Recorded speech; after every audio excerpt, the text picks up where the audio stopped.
Good morning बच्चों। Last class में हम लोग angle between two straight line के बारे में सीखे थे, जिसके लिए फार्मूला होता है tan theta is equal to m1 minus m2 upon 1 plus m1 m2 का मॉड वैल्यू। मॉड वैल्यू लेने के पीछे का कारण मैंने लास्ट क्लास में बताया था कि जो भी हम एंगल कैलकुलेट करेंगे बिटवीन द टू कर्व या बिटवीन द टू लाइन, वो हमेशा एक्यूट एंगल कैलकुलेट होगा। ठीक है, इसके बाद यहाँ पे हम लोग कुछ एक चीज़ और सीख सकते हैं इसमें। जैसे अगर मैं आपसे पूछूं कि condition if L1 and L2 are parallel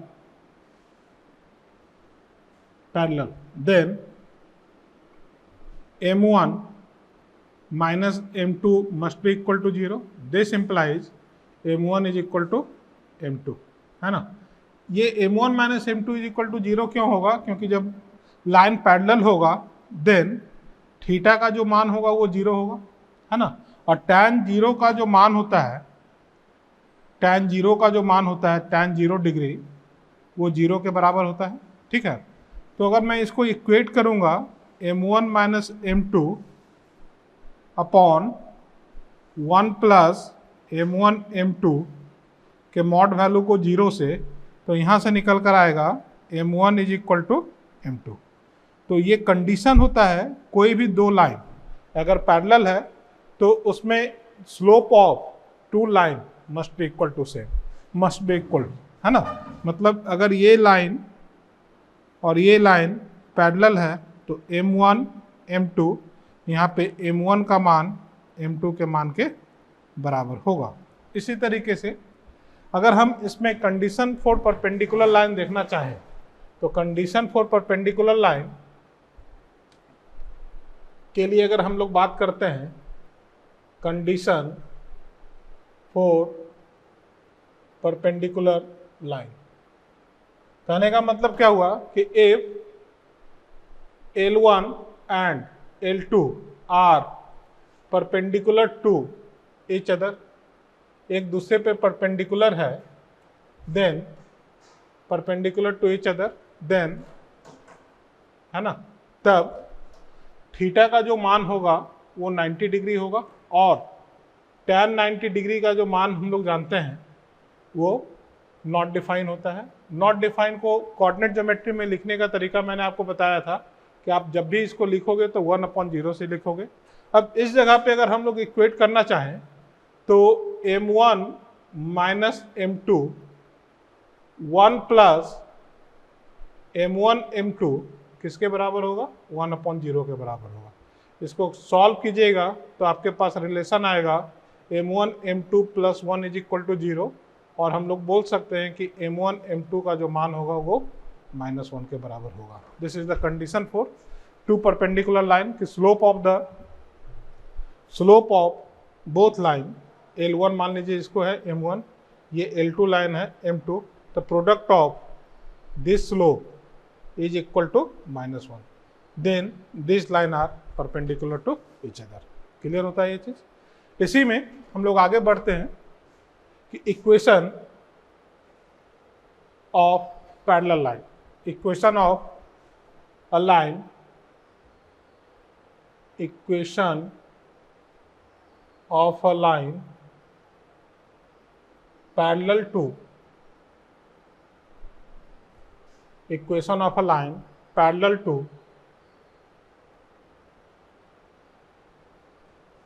given line ax plus b by plus c is equal to 0। मतलब क्या हुआ कि अगर कोई भी लाइन दिया हुआ है ax plus b by plus c is equal to 0, तो इसके पैरेलल लाइन का इक्वेशन हम लोग को लिखना है। Equation of line parallel to given line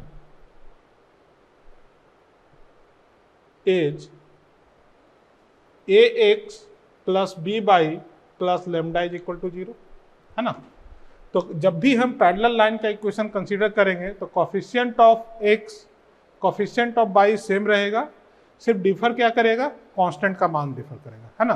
तो जब ये कांस्टेंट का मान डिफर करेगा तो कांस्टेंट का मान यहाँ पे c दिया हुआ है और यहाँ पे हमको लेमडा से रिप्लेस करेंगे c को, और लेमडा का मान निकालने के लिए फर्दर इंफॉर्मेशन क्वेश्चन के अंदर गिवन होगा कि how to calculate the lambda. ठीक है, जैसे एक छोटा सा क्वेश्चन लिखते हैं यहाँ पे, उससे आपको समझ में आ जाएगा। राइट डाउन या find the equation of line, find the equation of line parallel to x plus y is equal to 0 and passing through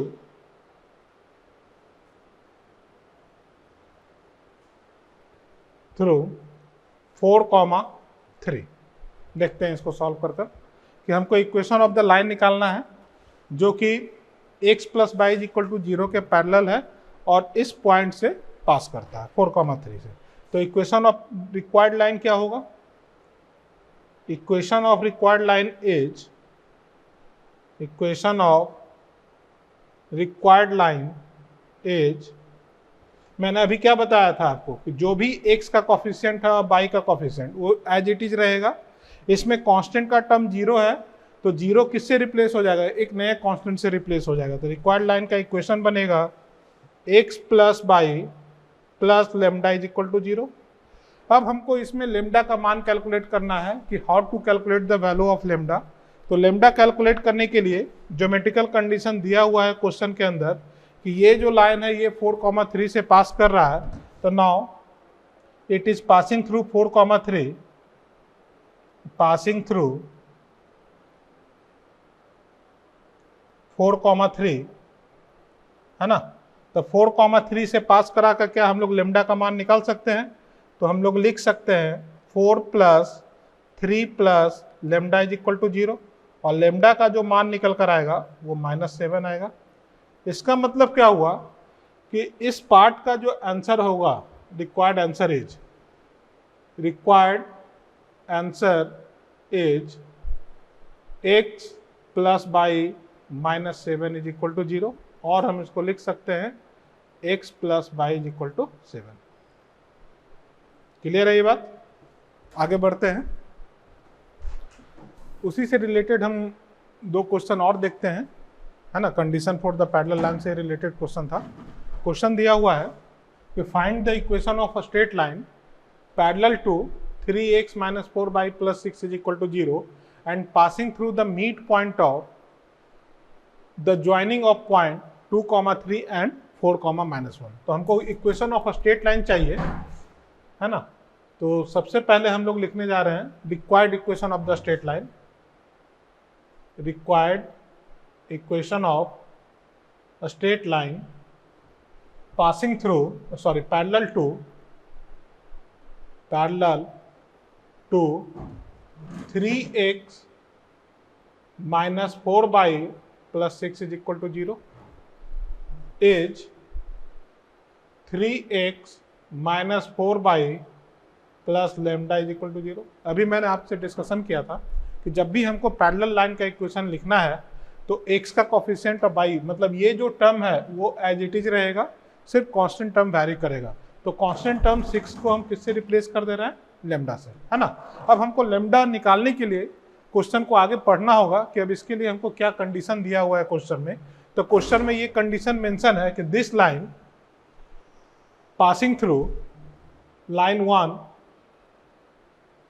passing through midpoint of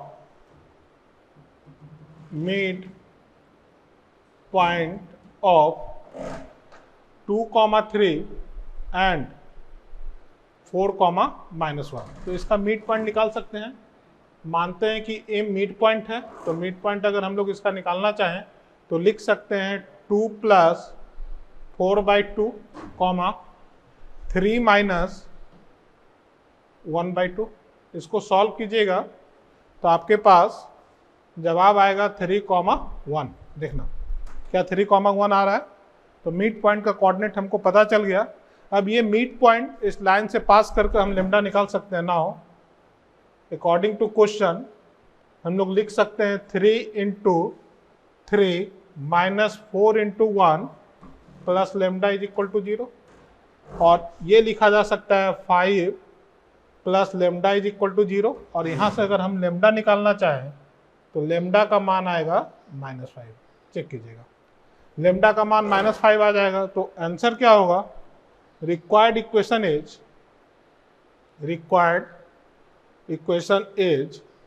3x minus 4y minus 5 is equal to 0 is the answer, है ना।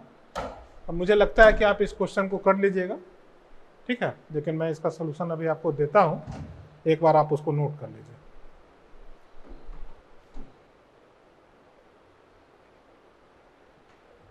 देखिए,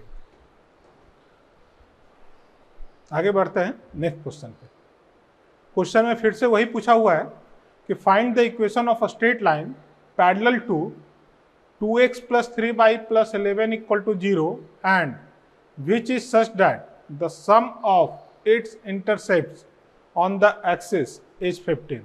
तो sum of its intercepts on the axis is 15। तो सबसे पहले तो हम लोग इक्वेशन ऑफ रिक्वायर्ड लाइन लिखेंगे। इक्वेशन ऑफ रिक्वायर्ड लाइन क्या लिख सकते हैं पता है? या equation of line parallel to the given line, है ना, is equal to 2x plus 3y plus lambda is equal to 0। फिर से मैं वही सेम काम कर रहा हूँ कि 2x plus 3y as it is ले रहा हूँ और कांस्टेंट को चेंज कर दिया लेमडा से। अब हमारे पास यहाँ लेमडा निकालने के लिए जो ज्योमेट्रिकल कंडीशन दिया हुआ है कि इसके इंटरसेप्ट्स का सम, तो हम इसका इंटरसेप्ट्स निकाल सकते हैं। लास्ट सेशन में हम लोगों ने ये चीज सीखा था कि how to find the x intercepts and y intercepts of the given line. तो एक्स इंटरसेप्ट्स मान लेते हैं कि ये एक्स एक्सिस को ए पे कट कर रहा है, अब बाई एक्सिस को बी पे कट कर रहा है। तो ए का कोऑर्डिनेट मैं यहाँ आसानी से निकाल सकता हूँ। अगर मैं ए का कोऑर्डिनेट निकालने के लिए बात करता हूँ तो बाई का मान 0 पुट करेंगे तो एक्स का मान जो निकल कर आएगा माइनस लेमडा बाई 2 कॉमा 0, ठीक है। एंड बी के कोऑर्डिनेट मैं निकाल सकता हूँ, अगर मैं एक्स का मान पुट करता हूँ तो बाई का मान निकल कर आएगा माइनस लेमडा बाई 3। ये दोनों चीज क्लियर है। और लेंथ ऑफ द कोऑर्डिनेट के लिए अगर बात करते हैं तो OA किसके बराबर होगा?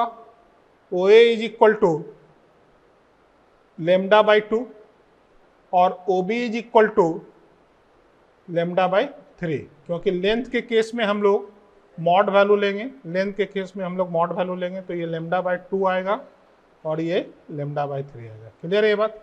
अब अकॉर्डिंग टू क्वेश्चन में ये चीज मेंशन है कि sum of its intercepts on the axis is 15। कहने का मतलब क्या हुआ?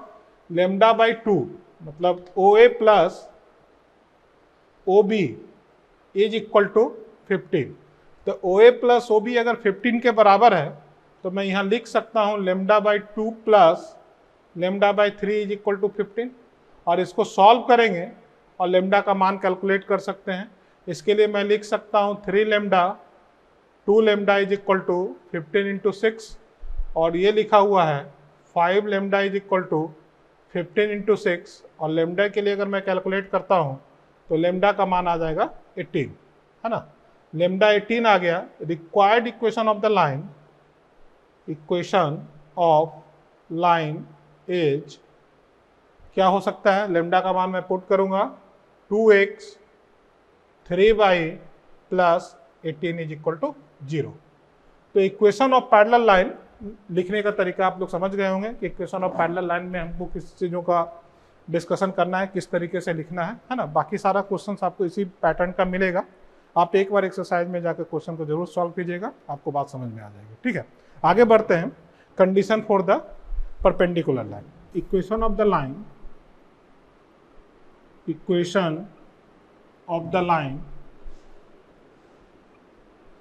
perpendicular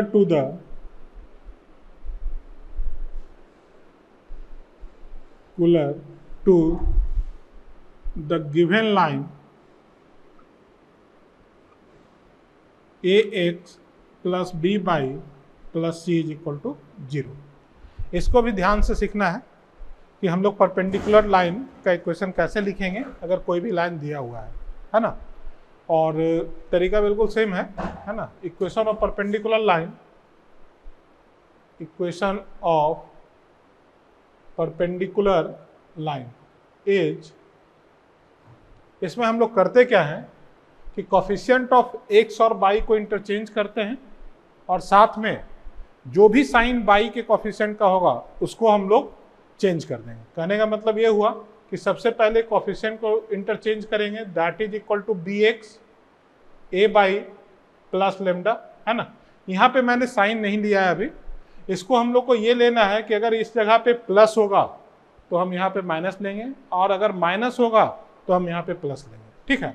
तो जैसे भी इंटरचेंज करेंगे कोफिशिएंट को इंटरचेंज करेंगे और इसको प्लस माइनस करेंगे, ठीक है।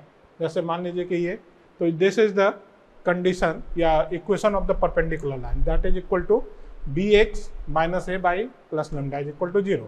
और बिल्कुल सिमिलर तरीके से कोई ना कोई ज्योमेट्रिकल कंडीशन दिया हुआ रहेगा जिससे हम लेमडा कैलकुलेट कर परपेंडिकुलर लाइन का इक्वेशन लिख सकते हैं। जैसे एक एग्जांपल देते हैं इसको, यहाँ पे लोगों से गलती होती है, इस बात का ध्यान रखिएगा। जैसे देखिए, equation of the line, equation of line perpendicular to x plus 2 by plus 3 is equal to 0। पहला बात तो हम इतना ही सीखते हैं, सिंपल सा चीज है कि मैं सिंपली आपसे ये पूछ रहा हूँ कि equation of the line perpendicular to x plus 2 by plus 3 is equal to 0। तो यहाँ पे इक्वेशन ऑफ रिक्वायर्ड लाइन क्या होगा? Equation of required line is, देखना इस जगह पे जो इक्वेशन ऑफ रिक्वायर्ड लाइन होगा वो जो होगा, हमने आपको अभी क्या बताया था कि इसका कोफिशिएंट 1 है, कोफिशिएंट को इंटरचेंज करेंगे तो इसका कोफिशिएंट 2 है, तो 2x 1 by plus lambda is equal to 0। और x और बाई के बीच में साइन भी चेंज करना होगा, तो इस जगह पे प्लस साइन है तो इसको हम लोग माइनस साइन से रिप्रेजेंट करेंगे। तो that is the equation of perpendicular line to the given line x plus 2 by plus 3 is equal to 0। Clear है बात? अब इसी में लेमडा की कैलकुलेशन के लिए हमारे पास कोई ना कोई ज्योमेट्रिकल कंडीशन दिया हुआ रहेगा क्वेश्चन में, हम उस ज्योमेट्रिकल कंडीशन के साथ लेमडा निकाल सकते हैं। आगे हम क्वेश्चन मेंशन करेंगे तो उसमें हम लोग सॉल्व करके देखेंगे, ठीक है। इसी तरीके से एक और एग्जांपल हम लोग लेने जा रहे हैं इसमें कि equation of line perpendicular to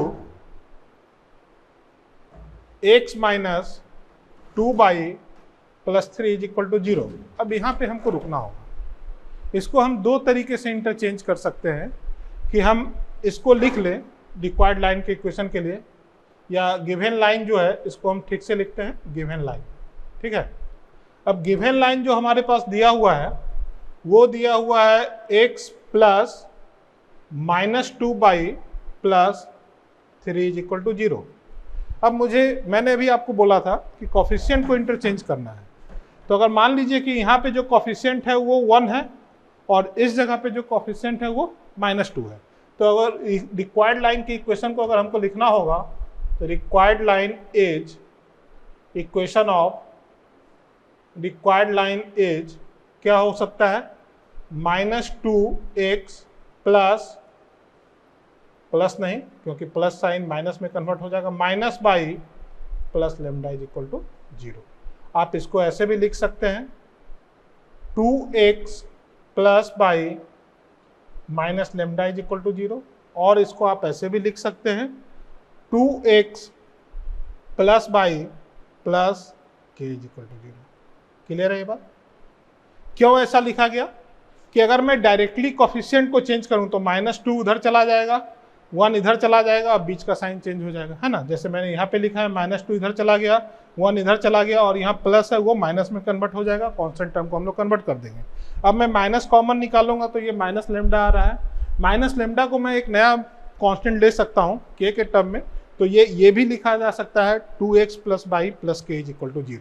उसके बाद ज्योमेट्रिकल कंडीशन के अकॉर्डिंग हम लोग इसको सॉल्व कर लेंगे। जैसे एक छोटा क्वेश्चन और देखते हैं कि write down the equation of line, write down या find the equation of line, find the equation of line perpendicular to 2x minus 3y plus 7 is equal to 0 and passing through 5,7 या छोटा ले लेते हैं इसको 1,2। आइए अब सबसे पहले तो हमको ये चेक कर लेना है कि क्या 1,2 इसमें लाई करता है या नहीं करता है। अगर करता भी होगा तो कोई बात नहीं है और नहीं करता है तो दिक्कत वाली बात नहीं है। कहने का मतलब क्या हुआ कि ये कोई भी लाइन दिया हुआ है 2x minus 3y plus 7 is equal to 0, इससे परपेंडिकुलर लाइन का इक्वेशन लिखना है। यहाँ भी हम लोग ग्राफ ड्रॉ करना चाहें तो कर सकते हैं कि ये ax plus by plus c है और इससे परपेंडिकुलर लाइन का इक्वेशन होगा bx minus a by plus lambda equal to 0। ठीक है, उसी तरीके से हमको इसके परपेंडिकुलर लाइन का इक्वेशन लिखना है। तो परपेंडिकुलर लाइन का इक्वेशन मैंने अभी आपको बताया था कि हम कोफिशिएंट को इंटरचेंज कर साइन को बदल देंगे। तो कोफिशिएंट को इंटरचेंज करते हैं 3x plus 2y plus lambda is equal to 0। ये परपेंडिकुलर लाइन का इक्वेशन आ गया। तो इक्वेशन ऑफ रिक्वायर्ड लाइन क्या होगा? Equation of required line is 3x plus 2y plus lambda is equal to 0। पहला बात तो क्लियर है। अब अकॉर्डिंग टू क्वेश्चन ये लाइन 1,2 से पास कर रहा है। तो जब ये लाइन 1,2 से पास करेगा तो इसको सेटिस्फाई करेगा। तो passing through it is passing through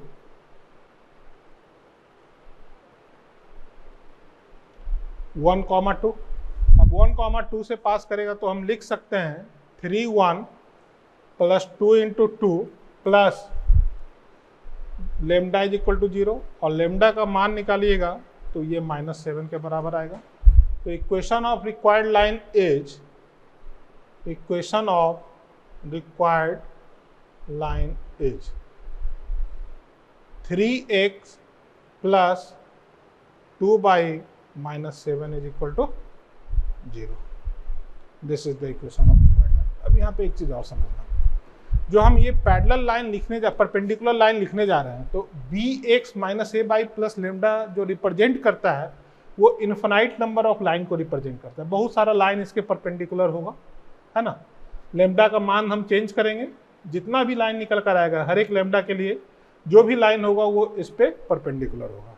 तो ये जनरल परपेंडिकुलर लाइन के बारे में दिया हुआ है और क्वेश्चन में अगर पर्टिकुलर लाइन के बारे में पूछा जा रहा है कि उस लाइन का इक्वेशन चाहिए जो कि इस पे परपेंडिकुलर हो, तो इस पे तो बहुत सारा लाइन परपेंडिकुलर होगा, ये infinite number of line perpendicular होगा। लेकिन पर्टिकुलर लाइन जो कि 1,2 से पास करता हो, इस कारण मैंने फिगर में यहाँ पे 1,2 को दिखाया हुआ है। जो 1,2 से पास करता है उसके लिए लेमडा का मान क्या होगा वो लेमडा निकालेंगे और आंसर हमारे पास ये आएगा। आगे बढ़ते हैं, इसमें क्वेश्चन करेंगे एक दो, उसके बाद फिर टॉपिक को आगे बढ़ाएंगे। कुछ एक क्वेश्चन करते हैं इसमें, देखिएगा। Find the equation of the line which divide the line joining the point 2,3 and -5,8 internally in the ratio of 3,4 and is perpendicular to 8।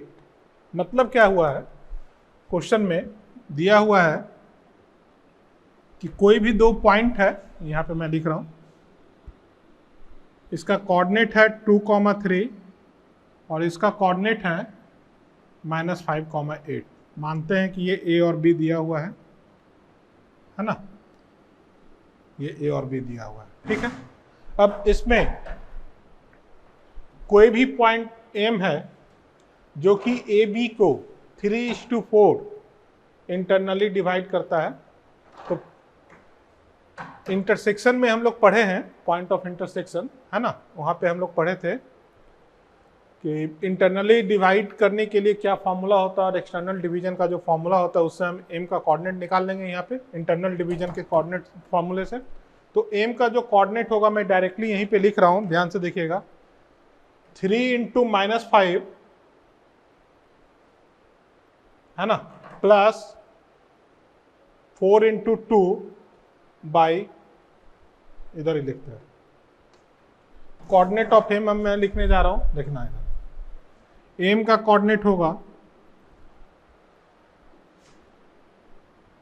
3 into -5 plus 4 into 2 by 7 comma 3 into 8 plus 4 into 3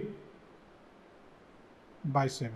देखिएगा, इसको मैं इससे multiply करूंगा, 3 into -5 4 into 2 by sum of the ratio, 3 into 8 plus 4 into 3 by sum of the ratio. ठीक है, इसको solve करेंगे तो हमारे पास ये रिजल्ट आएगा -15 प्लस 8, तो -15 plus 8 is equal to -7 by 7, और ये हमारे पास आएगा 24 प्लस 12 तो 36 बाई 7। तो ये वैल्यू हमारे पास आ रहा है -1 कॉमा 24 और 12 36 बाई 7। देखना क्या ये सही है, एक बार चेक कर लेते हैं। 3 कॉमा -5 4 कॉमा 2, कोऑर्डिनेट पॉइंट है -5 कॉमा 8, ठीक है, और ये दिया हुआ है 3 कॉमा 8, ठीक है, और 4 कॉमा 3, तो 3 कॉमा 8 24, 4 प्लस 3 4 इंटू 3 12, तो 24 इंटू 12 36 बाई 7। हाँ ठीक है, यही कोऑर्डिनेट आएगा। तो एम का कोऑर्डिनेट हमको पता चल गया -1 कॉमा 36 बाई 7। आगे बढ़ते हैं। अब हमको इस पॉइंट पे परपेंडिकुलर लाइन का इक्वेशन चाहिए, तो रिक्वायर्ड इक्वेशन, रिक्वायर्ड लाइन जो है ये दिया हुआ है, रिक्वायर्ड लाइन, इसका इक्वेशन हमको लिखना है। तो equation of required line is, equation of required line, दो काम कर सकते हैं, क्योंकि अभी हम लोग रूल सीखे हैं कि इसका स्लोप और इसका स्लोप का जो परपेंडिकुलर होगा, प्रोडक्ट होगा, वो -1 के बराबर होगा। तो m1 का हम लोग मान निकाल सकते हैं, स्लोप ऑफ m1, अगर हम लोग यहाँ पे लिखते हैं स्लोप ऑफ m1, तो slope of AB is equal to m1, और m1 कितना निकल कर आएगा, देखिएगा चेंज इन बाई कोऑर्डिनेट, तो 8 - 3 5, and change in x coordinate, तो -5 -2 -7, चेक करना, तो ये आ जाएगा -5 बाई 7। तो स्लोप ऑफ रिक्वायर्ड लाइन क्या होगा, हमको स्लोप ऑफ रिक्वायर्ड लाइन लिखना होगा, slope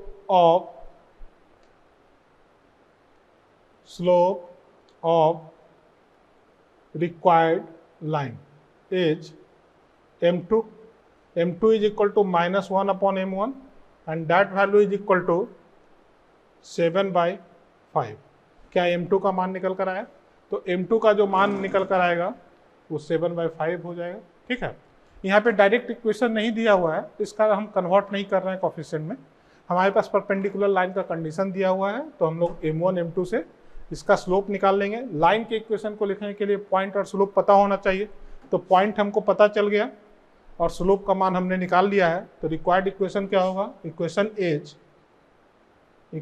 as by -36 by 7 is equal to 7 by 5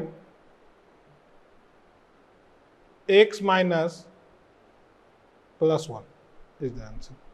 अब इसको आप सॉल्व कर कैलकुलेट कर सकते हैं, नोट कर लीजिए।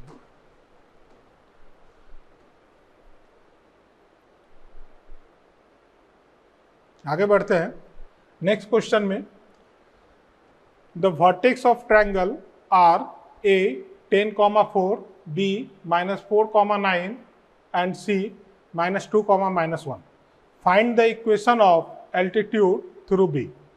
तो ये ट्रायंगल दिया हुआ है हमारे पास ABC, जिसका कोऑर्डिनेट है ABC, ट्रायंगल गिवन है, मानिए कि ये ट्रायंगल है ABC। A का कोऑर्डिनेट गिवन है 10,4, B का कोऑर्डिनेट गिवन है -4,9 सी का कोऑर्डिनेट गिवन है -2, -1, ठीक है। और हमको इक्वेशन ऑफ एल्टीट्यूड चाहिए थ्रू द बी। मतलब इक्वेशन ऑफ एल्टीट्यूड बोलने का मतलब क्या हुआ, बी से हम लोग एक परपेंडिकुलर ड्रॉ करेंगे एसी पे, that is the equation of altitude through B. B point से, बी वर्टेक्स से हम परपेंडिकुलर ड्रॉ कर रहे हैं अपोजिट साइड एसी पे, ठीक है। तो लगभग सिमिलर क्वेश्चन है। हम लोग सबसे पहले एसी का स्लोप निकाल लेंगे, स्लोप ऑफ एसी, ठीक है। स्लोप ऑफ एसी क्या होगा, change in by -1 -4, change in x -2 -10, that is equal to -5 बाई -12 इज इक्वल टू 5/12, ठीक है। अब इसका नाम हम लोग कुछ दे देते हैं एम। तो स्लोप ऑफ बी एम कितना होगा, slope of B M is equal to -1 upon slope of A C and that value is equal to -12/5। Slope of B M पता चल गया क्या हमको, है ना। अब स्लोप ऑफ बी एम पता है और ये जो लाइन है वो वर्टेक्स बी से पास कर रहा है, तो पॉइंट भी हमको पता है। तो इक्वेशन ऑफ रिक्वायर्ड लाइन जो होगा, equation of required line is by -9 is equal to -12/5 x - x+4। अब इसको सॉल्व कर कर हम लोग इसका आंसर लिख सकते हैं, आप बाकी इसको सॉल्व कर लीजिएगा। तो मेरे ख्याल से equation for the perpendicular line and equation for the parallel line हम लोग लिखने का तरीका बिल्कुल सीख चुके हैं, है ना। आगे हम लोग सीखने जा रहे हैं पॉइंट ऑफ इंटरसेक्शन, ठीक है। Point of intersection of the given line, यहाँ पर लिखते हैं हम लोग, मेंशन कीजिएगा इस बात को कि how to find point of intersection of the given line. देखिए, point of intersection of the given line,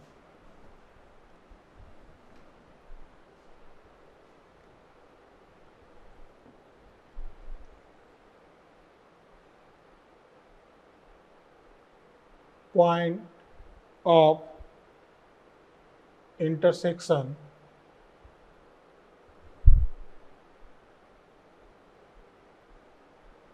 of the given line।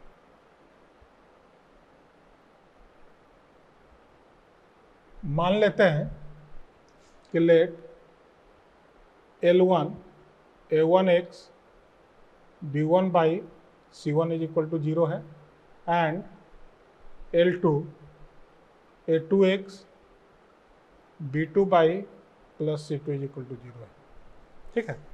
अब हम लोग इसका पॉइंट ऑफ इंटरसेक्शन निकालने जा रहे हैं।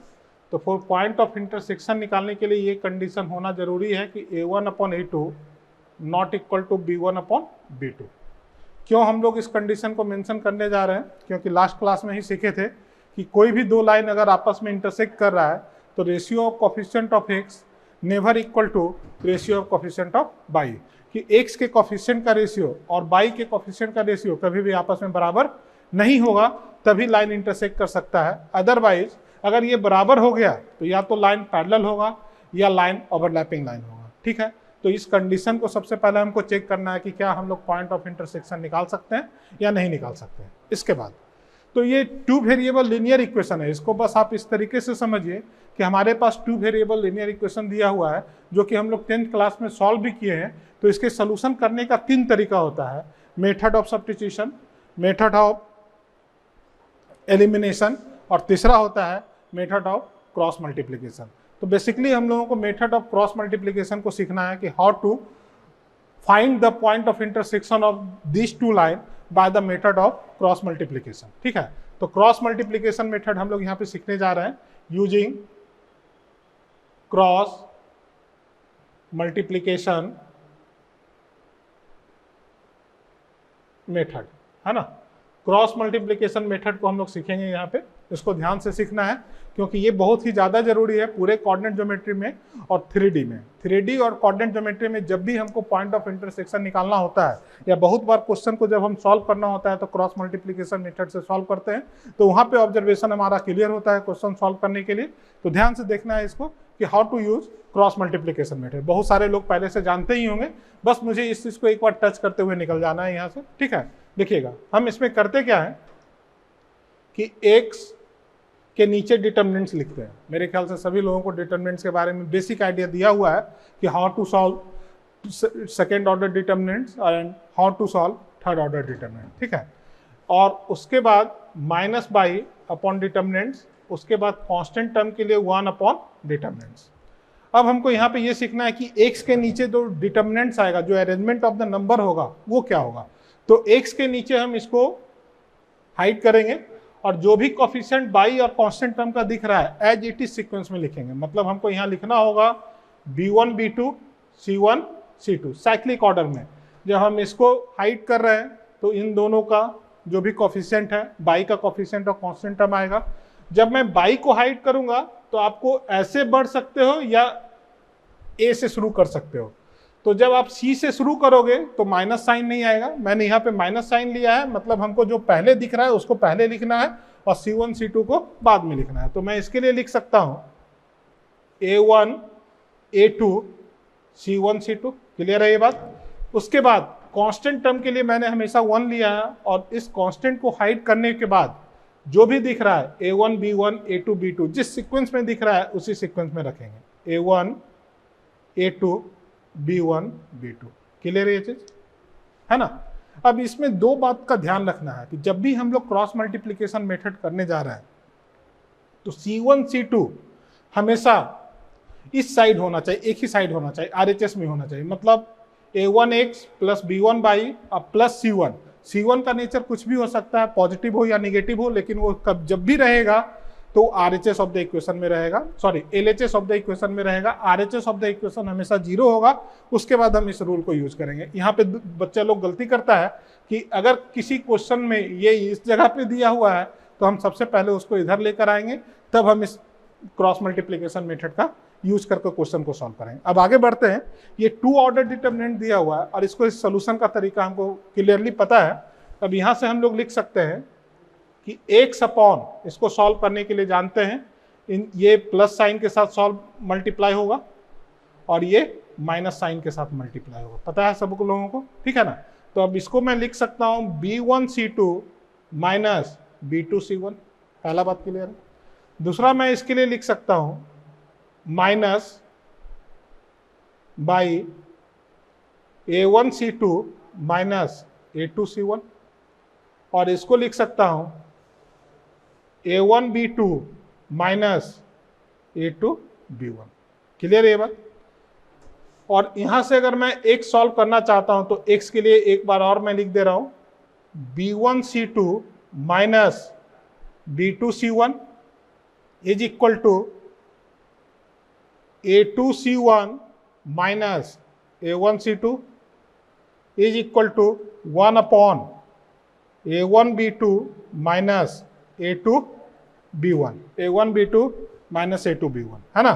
अब x का मान अगर मैं कैलकुलेट करूंगा तो x इसके साथ इक्वेट हो जाएगा और x का मान निकल कर आएगा B1 C2 minus B2 C1 upon A1 B2 minus A2 B1 और बाई का मान निकल कर आएगा A2 C1 minus A1 C2 upon A1 B2 minus A2 B1। देखिएगा क्लियर होता है ये बात। अगर आप कहेंगे तो मैं इसको दोबारा एक्सप्लेन कर देता हूं। यहाँ पे लोग गलती करते हैं। क्या गलती करते हैं कि कांस्टेंट अगर उधर दिया हुआ है तो सारे कांस्टेंट ऑफ वेरिएबल को एक तरफ लेंगे, चाहे वो पहला इक्वेशन हो या दूसरा इक्वेशन हो।